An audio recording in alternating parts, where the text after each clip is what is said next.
Magandang araw sa iyo. Mukhang may binabalak kang isang malaking biyahe at hindi basta-basta. Switzerland. Wow! Switzerland. Parang pangarap na lugar, di ba? Bundok, lawa, tsokolate, ano pa ba? Talaga? At based sa mga impormasyon na nasa harap natin ngayon, mukhang ang misyon natin ay tulungan kang buuin ang isang, alam mo yun, solidong plano para sa 2 linggong pagtuklas. Oo nga. Lalo na kung ito ang iyong unang beses doon, ano. Susubukan nating himayin yung mga highlights at practical na payo mula sa mga karanasang naitala. Oo, para hindi ka lang basta pupunta doon, kundi handa at well-informed. Gusto nating masulit mo yung bawat araw, mula Zurich hanggang sa paanan ng Matterhorn, at kung saan pa man tayo dalhin ng mga natuklasan natin. Tama. Sige, simulan na natin ang paglatag ng mga kailangan mong malaman. Unahin natin yung paghahanda. Kailan nga ba pinakamaganda? Yan. Based sa karaniwang sinasabi, lumalabas na ang pinakasikat na panahon ay, mula huling bahagi ng Mayo hanggang Setyembre. Summer months. Bale. Oo, ito yung sweet spot, kumbaga. Mas maaliwalas yung panahon para sa hiking, bukas na yung karamihan ng mga atraksyon at mountain passes, tapos mas buhay yung mga bayan. Pero syempre, kasama niyan. Yun nga lang, kasama nito ang mas maraming tao. At potential na mas mataas din yung presyo. May trade-off, ano? Makes sense. Makes sense. May mga kailangan bang ihanda bukod sa passport at visa kung kailangan man? Parang may nabasa ako dyan na bago? Meron. Ito importante to. Isang mahalagang pagbabago na dapat mong tandaan. Simula 2025, kung galing ka sa mga bansang kasama sa Visa Waiver Program papuntang Europe, Tulad ng US, Canada, Australia? oo, mga ganun, kakailanganin mo ng ETS, European Travel Information and Authorization System. ETIAS. Paano yan? Mahirap ba? Hindi naman daw, online application lang ito, pero kailangan mong asikasuhin bago ang biyahe. Importante yan. Check mo yung details online. Buti nabanggit mo yan. Mahalagang detalye nga. Paano naman ang pera? Euro ba ang dala o iba? Kasi Europe, di ba? Ayan, dito madalas may kalituhan. Yung pera nila, Swiss francs, CHF. CHF. Okay. Hindi siya euro ha, bagamat maraming lugar lalo na sa tourist centers tumatanggap ng credit card, napakahalaga pa ring may dala kang cash. Swiss francs ha, Bakit? Hindi ba lahat card na? kasi may mga maliliit na tindahan o kaya yung mga lokal na pamilihan o kahit ilang transportasyon na baka cash lang talaga ang tanggap. So, mas safe may dala ka. Okay, okay. CHF pala. Ang wika. Mukhang komplikado kasi 4 yung official languages nila, di ba? German, French, Italian, at Romansh. Diyos ko, paano yun? Hindi naman kailangan, huwag kang mag-alala. Hindi ba ako mahihirapan makipag-usap? Bagamat 4 nga yung opisyal na wika at maririnig mo yung pagkakaiba depende sa regiyon, napakalawak ng paggamit ng English, lalo na sa mga lugar na dinadayo ng turista. Okay. So sa hotels, train stations? Oo, sa mga serbisyo tulad ng hotel at transportasyon, okay lang ang English. Pero syempre, laging magandang ideya na mag-download ng translation app sa phone mo, just in case lang. Good tip. At alam mo, nakakatuwa rin kahit simpleng hello at thank you sa lokal na wika ng rehiyong pupuntahan mo. Konting effort lang.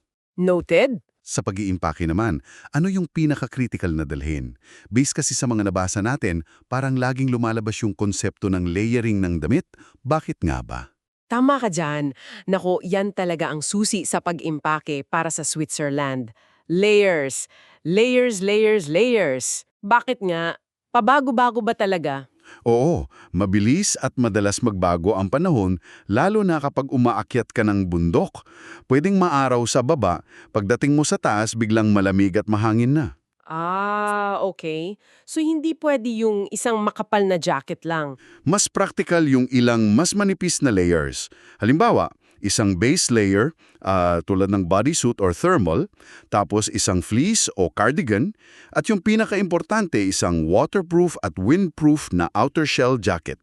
Mas maganda kung may hood. Okay, gets ko na. Layers. Tapos, sapatos. Halos lahat ng pinag-aralan natin, binabanggit yung kahalagahan ng komportabling sapatos. Gaano ba kalala yung lalakarin? Nako, asahan mong maglalakad ka ng marami. Promise. Talaga ba? Mga ilang steps kaya? Lumalabas sa mga travel accounts na madaling umabot ng 10,000 hanggang 15,000 steps kada araw, lalo na kung nag-explore ka ng mga bayan o nag-hike. Wow! Okay, so kailangan talaga ng subok na sapatos. Oo, isang pares ng subok na komportable at matibay na walking shoes or hiking boots. Non-negotiable yan. Tapos gadgets. Oo, universal power adapter. Kasi iba yung saksakan nila. At isang portable power bank. Nako, lifesaver yan. Siguradong magpapasalamat ka sa sarili mo kapag lowbat na yung phone or camera mo sa gitna ng biyahe. Lalo na sa mahahabang train rides, ano? Eksakto. Okay, layers, comfy shoes, power bank. Malinaw yan. Pero ito yung isang bagay na laging nababanggit. Yung gastos. Totoo bang sobrang mahal sa Switzerland? Kasi yun yung laging naririnig ko eh. Well, hindi maitatanggi. Ang Switzerland ay isa sa mga pinakamahal na bansa sa Europa. Talaga ba? Pati sa buong mundo? Posible, kasi yung pagkain sa labas, transportasyon, kahit yung simpleng bottled water, medyo may kamahalan kumpara sa ibang lugar. Mabilis makaipon ng gastos. Nako, paano na? May paraan ba para hindi naman, alam mo yun, mabutas agad ang bulsa? May tipid tips ba? Meron naman, hindi ibig sabihin na imposible siyang gawin nang hindi gumagastos ng sobrang laki. May ilang praktikal na paraan. Oh, sige nga, ano yun? Una, samantalahin mo yung mga supermarket. May Coop at Migros sila na sikat. Parang grocery stores natin. Oo, pwede kang bumili dito ng almusal mo, merienda o kahit mga sangkap para sa simpleng picnic lunch. Malaking tipid yan. Pwede, kaysa laging sa restaurant. Ano pa? Pangalawa, pag nagbubuka ng accommodation, ikonsidera mo yung mga apartment o Airbnb na may kusina. Para makapagluto. Oo, malaking bagay yung makapagluto ka ng sarili mong almusal o kahit paminsan-minsang hapunan. Kahit simpleng sandwich lang ang baon mo sa araw, nako, ang laki na ng matitipid mo. Dang diskarte yan? Okay. Pagdating naman sa pag-ikot-ikot, klarong-klaro sa lahat ng impormasyon na public transport ang hari. Talagang efficient daw. Sobra, world class. At dito pumapasok yung madalas na tanong. Swiss Travel Pass ba or Swiss Half Fare Card? Ano ba talaga ang pinagkaiba at para kanino ang bawat isa? Medyo nakakalito to eh. Oo, ito talaga ang isa sa mga unang desisyon na kailangan mong gawin pagdating sa planning. Sa simpleng paliwanag, yung Swiss Travel Pass para siyang all-you-can-ride pass. Unlimited. Halos sa karamihan ng tren, bus at boat sa bansa. Kasama na rin yung ilang premium panoramic trains pero minsan kailangan pa rin ng seat reservation fee, May bayad yon. Okay. Ano pa kasama? May kasama rin itong libreng entrance sa maraming museums, mga 500 plus daw, at 50% discount sa karamihan ng mountain railways at cable cars. So, parang mas convenient siya kung Mas convenient siya kung plano mong bumiyahe halos araw-araw, sasakay ka ng maraming long-distance trains, at aakyat ka ng ilang bundok. Mas less hassle, kasi isang pass lang. okay. Yung Swiss Half Fare Card naman. Ano yun? Ito naman, valid siya for 1 month. Bibigyan ka nito ng 50% discount sa halos lahat ng binibili mong ticket. So kalahating presyo. Oo, tren, bus, boat, at pati na rin yung mamahaling mountain excursions, kalahati lang ang babayaran mo. So babayaran mo pa rin yung bawat biyahe, pero 50% off na. So, alin ang mas sulit? Yun yung tanong eh. Ayan. Ang pinaka-importanting takeaway dito mula sa mga analysis na nakita natin ay ito. Walang isang sagot na tama para sa lahat. Ang susi ay calculation. Kailangan mong i-compute. Oo, kailangan mong ilista yung mga planong biyahe mo, lalo na yung mga long-distance train at yung mga mamahaling akyat sa bundok. Tapos, ikumpara mo yung kabuuan gastos kung bibili ka ng individual tickets gamit ang half-fare card versus sa presyo ng Swiss Travel Pass for the number of days na kailangan mo. Mukhang trabaho to Medyo. Pero may mga online calculator na pwedeng tumulong dito. Search mo lang. At ito pa, huwag mong kalimutan yung SBB mobile app. Download mo yan. SBB. Ano yun? Yan yung app ng Swiss Federal Railways. Ito ang magiging best friend mo para sa schedules, platform info, at kahit pagbili ng tickets on the go. Sobrang useful. Okay, SBB app. Noted. Pwede bang mag-rent ng kotse? O mas sakit lang ng ulo? Para mas flexible sana. Pwede naman. At totoo, nagbibigay ito ng flexibility na huminto kahit saan mo gusto, lalo na sa mga scenic routes. Pero, May pero. Ano yon? based sa mga nabasa natin, mas maraming dapat isaalang-alang. Una, yung gasto sa renta mismo. Tapos gasolina, na mahal din doon. Parking, nako, mahirap hanapin at mahal sa mga syudad. Oo nga pala, parking. Tapos, kailangan mo pang bumili ng vignette sticker para makagamit ng highways. May dagdag gastos pa. At hindi lahat ng lugar pwede pasukan ng kotse, di ba? Tama. May mga lugar tulad ng Zermatt, Wengen at Muren na car-free talaga. Bawal ang kotse. So sa pangkalahatan, dahil sa sobrang ganda at efficient ng public transport system nila, madalas mas practical at stress-free na mag-rely ka na lang doon. Okay. Convincing. Public transport it is. Mukhang ganon. Sige, mukhang handa na tayo sa logistics. Ngayon, yung exciting part, ang biyahe mismo. Subukan nating buuin ang isang posibleng 14-day flow. Siyempre, guide lang to. Pwede mo itong i-customize based sa interest mo. Simulan natin sa Zurich. Madalas, dito yung arrival, di ba? Days 1 to 2, approx. Oo, madalas ZRH ang airport. Pagdating mo sa Zurich Airport, sobrang dali lang makarating sa city center. May train diretso sa Zurich Hauptbahnhof or HB, yung main station. Ano yung pwedeng gawin sa Zurich? Mga 2 araw? Unang-una, hindi mawawala yung paglalakad sa Old Stad o Old Town. Yung mga makikitid na cobbled streets, medieval houses, mga guild halls. Ang ganda! Tapos may mga simbahan daw doon. Oo. Puntahan mo yung Grossmünster at Fraumünster churches.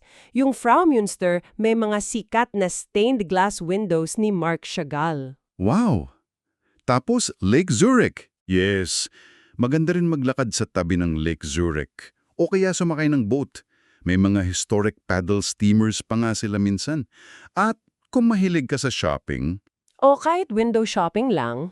nariyan yung sikat na Bahonstrasse. High-end street yan. Kung may oras ka pa at maganda ang panahon, pwede kang umakyat sa Uetliberg Mountain. Funicular yun, para sa panoramic view ng syudad at lawa. Ganda.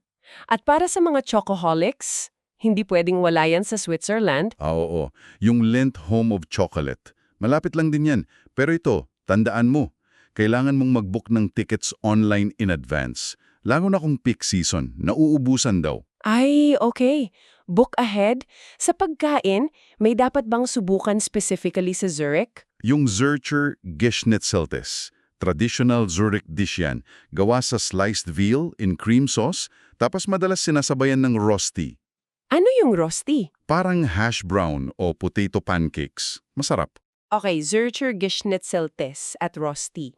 Sige, mula Zurich, saan tayo? Isang maikling train ride lang, mga 1 oras, papuntang Lucerne region. Days 3 to 4, approx? Lucerne. Ito yung laging nasa pictures, di ba? Yung may bridge na kahoy. Oo. Ang Lucerne mismo ay napaka-charming. Iconic yung Kapellbruck, yung covered wooden bridge na may mga painting sa bubong, tapos katabi yung water tower. Picture perfect talaga. Ano pa? Huwag ding palampasin yung Lion Monument. Madamdaming sculpture yan, inukit sa bato, bilang parangal sa Swiss guards na namatay. Tapos syempre, mag-cruise ka sa Lake Lucerne. Ang ganda ng view ng mountains mula sa lawa. Okay. At dito rin sa Lucerne madalas nagmumula yung mga sikat na mountain excursions, tama? Mukhang kailangan pumili ng 1 o 2 dahil sa oras at budget. Ano ba yung mga highlights ng M. Titlis, M. Pilatus at M. Trigi para matulungan kang pumili? Sige, mabilis na round down. Titlis, papunta ka via Engelberg. Kilala to sa Roter, yung umiikot na cable car. Tapos maraming snow activity sa taas, kahit summer. May cliff walk, glacier cave, ice flyer. Snow kahit summer. Wow! Oo. Tapos, Pilatus naman, sikat to sa Golden Round Trip Experience. Kompleto to. Boat ride, tapos sasakay ka sa world's steepest cogwheel railway paakyat, tapos cable cars naman pababa.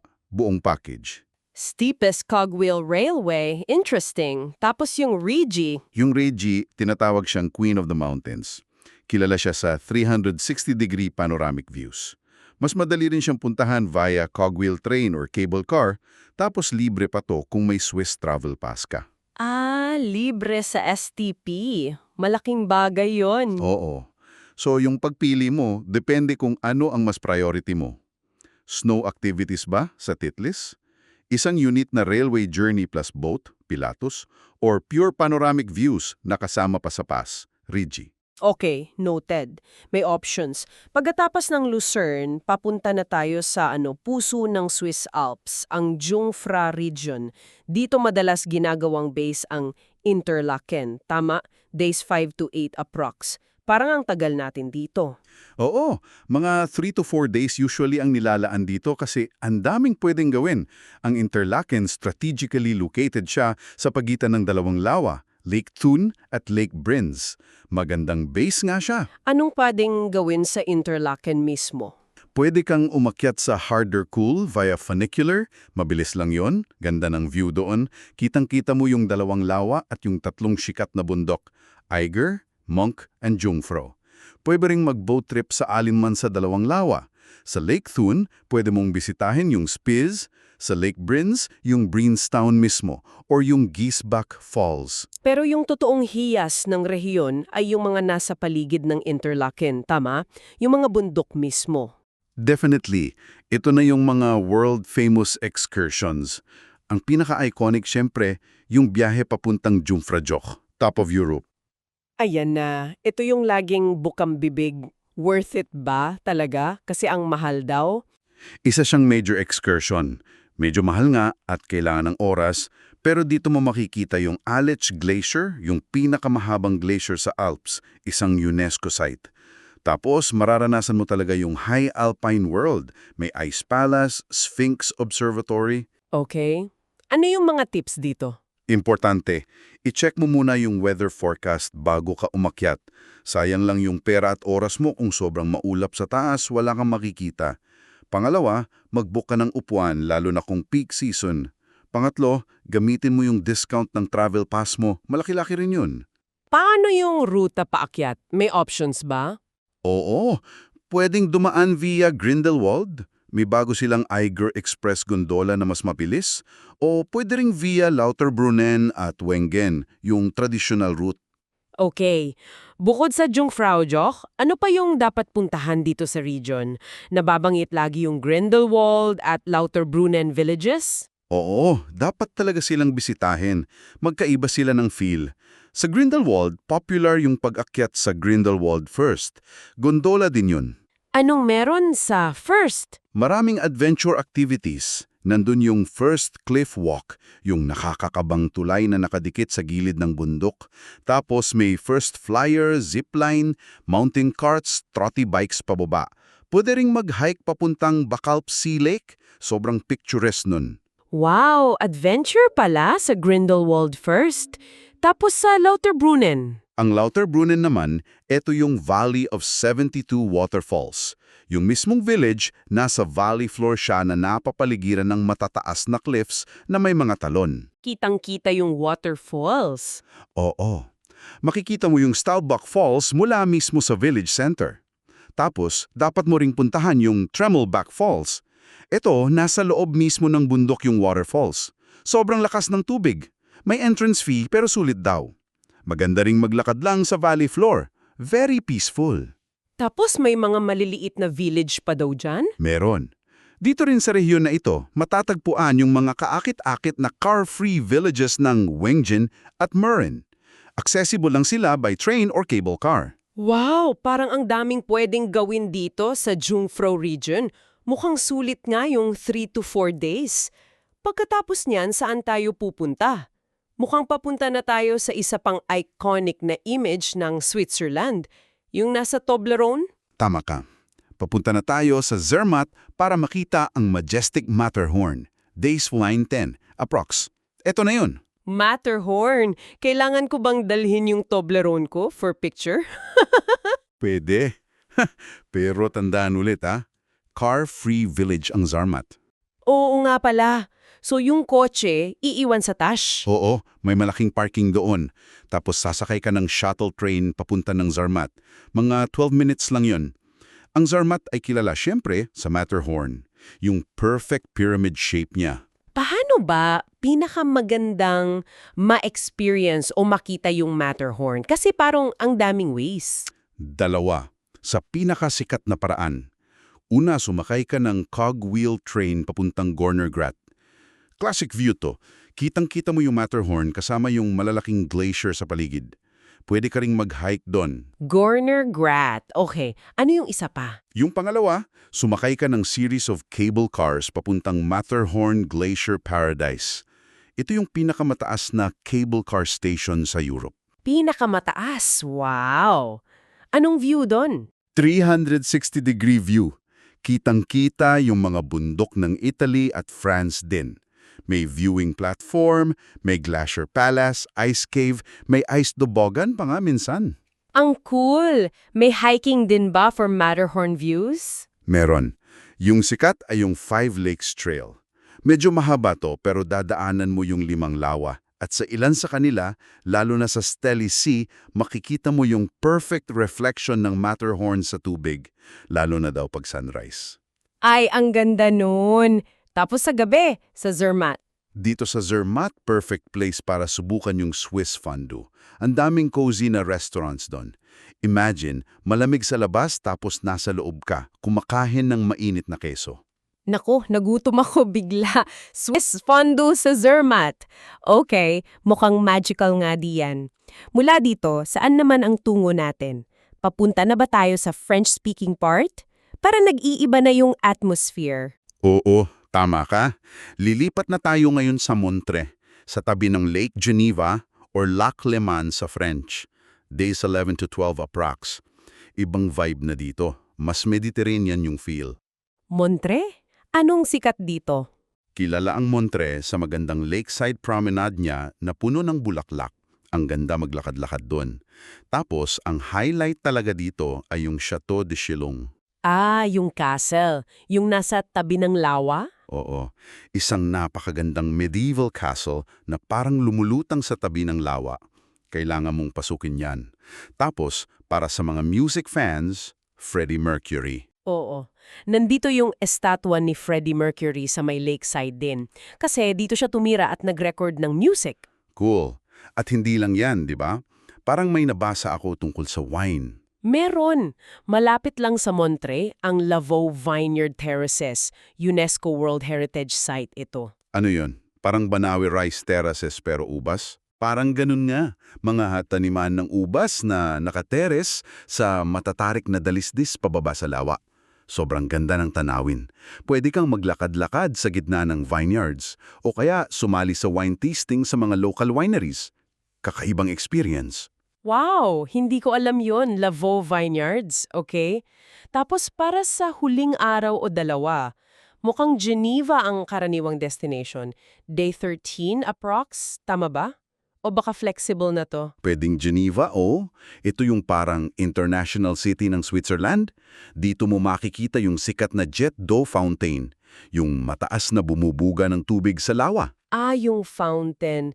Ano pa sa Geneva? Pwede mong i-explore yung Old Town, St. Peter's Cathedral, nandyan din yung headquarters ng maraming international organizations tulad ng UN, Palais des Nations, at Red Cross Museum. Maraming parks at museums din. Parang mas city vibe siya. Oo, mas siyudad siya compared sa iba. Pero ito, depende sa flight mo pauwi kung sa Geneva Airport, GVA ba? O babalik ka pa ng Zurich, CRH. At syempre, depende sa interes mo. Pwedeng mong gawing mas maikli lang yung stay sa Geneva o baka gawin mo lang siyang day trip mula Montreux.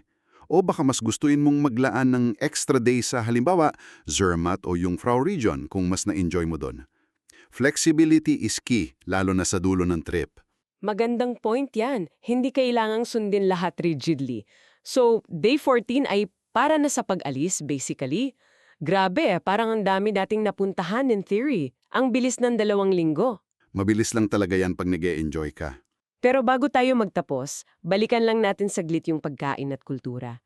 Bukod sa mga nabanggit nating Zuricher Geschnetzelte sa Zurich at Fondue sa Zermatt, ano pa ba yung mga dapat tikman o maranasan? Hindi dapat palampasin ang raclette. Isa pa tong cheese experience. Dito naman, may malaking block ng keso na pinapainitan. Tapos kinakayod yung tunaw na part papunta sa plato mong may patatas, gherkins at pickled onions. Sarap din. Raclette! Okay, another cheese dish. Tapos syempre, Chocolate. Hindi pwedeng hindi. Maraming brands bukod sa Linta. Subukan mo yung Laderac, Sprungly. Masarap din sila. Pwede ka ring maghanap ng Funky Chocolate Club. May mga workshop sila kung gusto mong gumawa ng sarili mong tsokolate. ay, fun yun. Sa kultura naman, paano mo siya mararamdaman? Mararamdaman mo siya sa pag-iikot mo sa mga old towns, yung architecture, yung history, sa pagbisita sa mga local cheese dairies tulad sa Gruyers kung maisisingit mo sa itineraryo mo, at sa pag-obserba lang sa pang-araw-araw na buhay, yung kaayusan, yung disiplina, yung pagpapahalaga nila sa kalikasan. Makikita mo yun. Ayan, isang kompletong framework para sa 2 linggo sa Switzerland. Mukhang siksik, pero puno ng highlights. Ang pinaka-takeaway ko dito ay yung kahalagahan ng pagpaplano, lalo na sa budget at transport pass. Oo, importante yun. Oo, pero kasabay nito yung pagiging bukas sa pagbabago at spontaneity. Eksakto. Gamitin mo itong gabay pero huwag kang matakot na lumihis dito.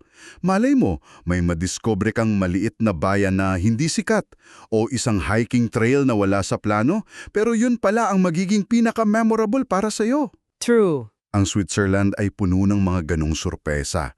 Basta i-check lagi ang panahon, lalo na kung aakyat ng bundok, magdala ng tamang gamit at i-enjoy mo lang ang bawat sandali. It's an amazing country. Salamat sa paghimay natin nito, nakaka-inspire lalo. At para sa iyo na nakikinig, iiwan namin sa iyo ang isang tanong.